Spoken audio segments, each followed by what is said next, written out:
Go ahead. Norma occipitalis, here we have the occipital bone. We have the most prominent piece of bone called external occipital protuberance, and then comes down from it external occipital crest ending at the foramen magnum. On each side I have three lines. The top one may be present, may not. The lower two lines, this is called the highest nuchal line.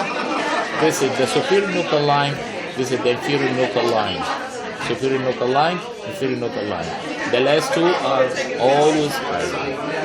This is the back view or norma occipitalis. If you go to the skull from a basal view, but from outside, norma basalis externa. This is your roof of your mouth or the palate.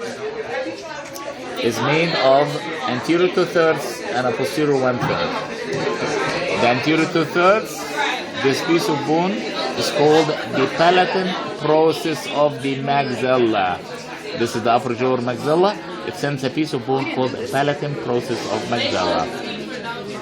Posterior 1/3, this piece of bone, it runs horizontal as a plate, horizontally placed, making right angle with that vertical plate.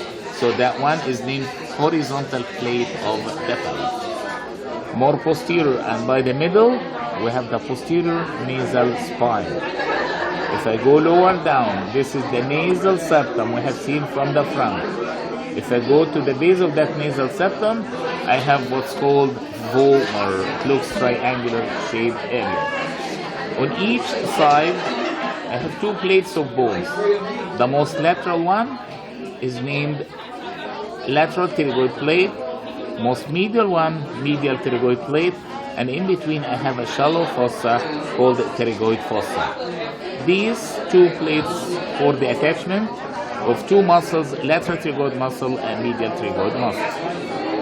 And then we go lower down. This is the basilar bone, the most strong piece of bone all over your body.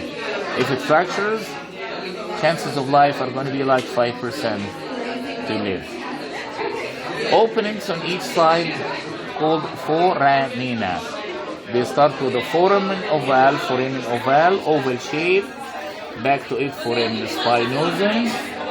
Medial to it, foramen lacerum. It has a lacerated edges like a lacerated wound. Back to all, I have an opening which is not open from the other side.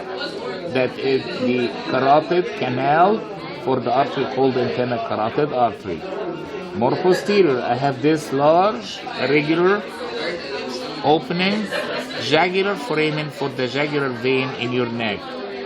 And then on each side of the foramen magnum, I have the opening for the cranial nerve number 12 called hypoglossal nerve. The last opening, this is called the styloid process, this is called the mastoid process. In between, I have the stylomastoid foramen. And that's it for the